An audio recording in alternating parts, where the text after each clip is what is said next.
જય સોમનાથ. હું ભીખાભાઈ કાળાભાઈ ગોહિલ, ગામ ગોહિલીખાન, પૂર્વ સરપંચ. હું કોડીનાર તાલુકા અને ગીર સોમનાથ જિલ્લાની પ્રજાને મારા વિચારો પ્રજા સમક્ષ રજૂ કરું છું. છેલ્લા ઘણા દિવસથી ગીર સોમનાથ જિલ્લાના સન્માનીય કલેક્ટર દિગ્વિજયસિંહ જાડેજા સાહેબ વિરુદ્ધ કોડીનારના પૂર્વ સાંસદ દિનુભાઈ ભોગાભાઈ સોલંકી દ્વારા ખૂબ જ ખરાબ વાણી વિલાસની અંદર ગંદા આક્ષેપો કર્યા છે.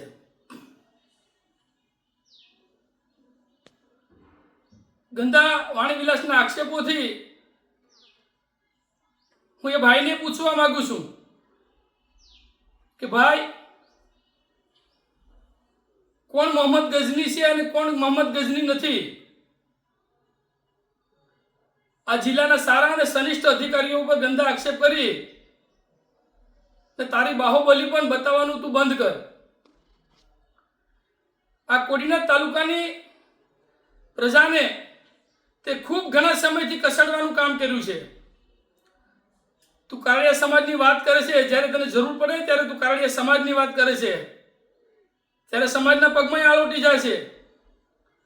સમાજ માટે તે શું કર્યું એ કોડીનાર તાલુકાની પ્રજા અને ગીર સોમનાથ જિલ્લાની પ્રજા જાણે છે. આ જિલ્લાને એવા સૌ પ્રથમ દિગ્વિજયસિંહ કલેક્ટર સાહેબ મળ્યા છે કે એના જાનનું જોખમ ઊભું કરી અને દેશના વડાપ્રધાન સન્માનીય નરેન્દ્ર મોદી સાહેબ અને ગુજરાત રાજ્યના મુખ્યમંત્રી શ્રી ભૂપેન્દ્ર પટેલ સાહેબના સ્વપ્નને સાકાર કરવા માટે જે કોઈ ન કરી શકે એવું ખૂબ સારું કામ ગીર સોમનાથ જિલ્લામાં સોમનાથ મહાદેવના સાનિધ્યમાં કર્યું છે. તો અન્ય સમાજને ખુશ કરવા માટે ને તારી વ્યક્તિગત લાભ ખાતર તું અત્યારે કલેક્ટર સાહેબને બદનામ કરવા જઈ રહ્યો છે. મારા જેવા એક નાના માણસને બદલે ગામના પ્રતિપક્ષ અન્ય લોકોને ઊભા કરી ને મારી વિરુદ્ધની અંદર ખૂબ તે પ્રવૃત્તિઓ કરેલ છે.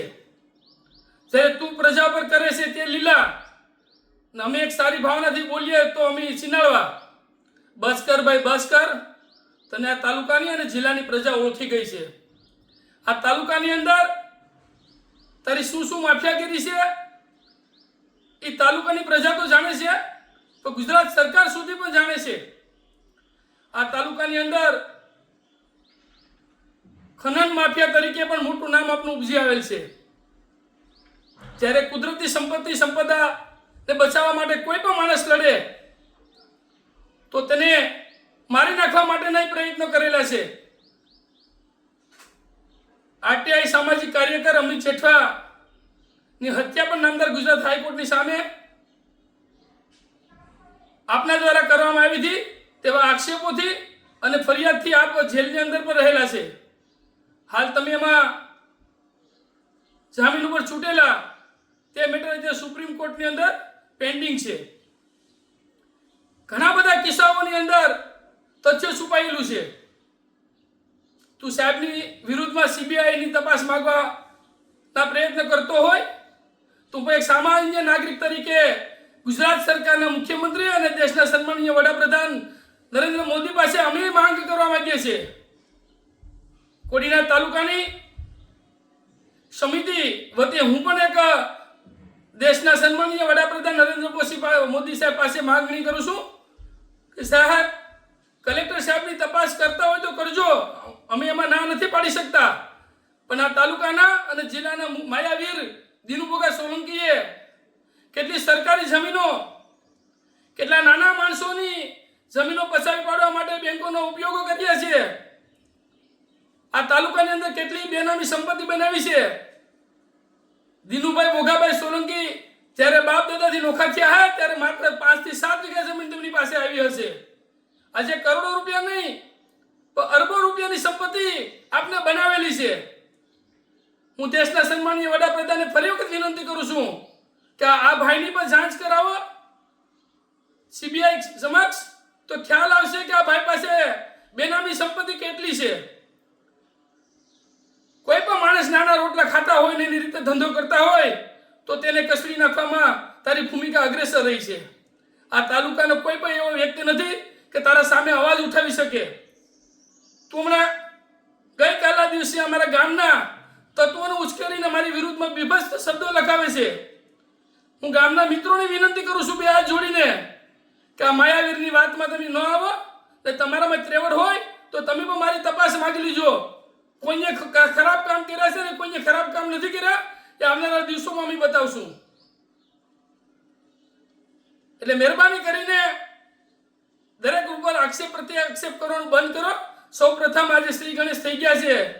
પોતાના વર્ષોથી જેની અંદર કરોડો રૂપિયા બનાવ્યા છે એવી રાજમોતી ટ્રાન્સપોર્ટની ઓફિસને રાતોરાત પગ નીચે રેલો સરકી ગયો એટલે આંગણવાડી બનાવી દેવી પડી. એમાં તારા મળે ત્યાં ભૂમાફિયાઓને ભેગા રાખી ને અટકાવવાનું કામ કર્યું હતું ને આજે મારા વીરાના લગ્નિયા લેવાઈ ગયા છે. ધન્યવાદ છે કલેક્ટર સાહેબ તમને. તમારા જેવા સારા અને સજ્જન આ જિલ્લાને કલેક્ટર મળ્યા છે ત્યારે હું ફરી વખત તમને અભિનંદન આપું છું. સાથે સાથે ગુજરાત સરકારના ડોઝર બાબાને અભિનંદન આપું છું કે બાબા તમારું કાર્ય જે બિનઅધિકૃત રીતે ભાજપનો હોય કે કોંગ્રેસનો હોય કોઈ પણ અનલીગલી કામ કર્યું હોય તો તેની વિરુદ્ધની અંદર સારી કામગીરી કરો છો જે બદલ તમને ખૂબ ખૂબ અભિનંદન આપું છું. આ જ રીતે સારી કામગીરી કરતા રહે એટલી વાત કહી વિરમું છું. વંદે માતરમ. ભારત માતા કી જય.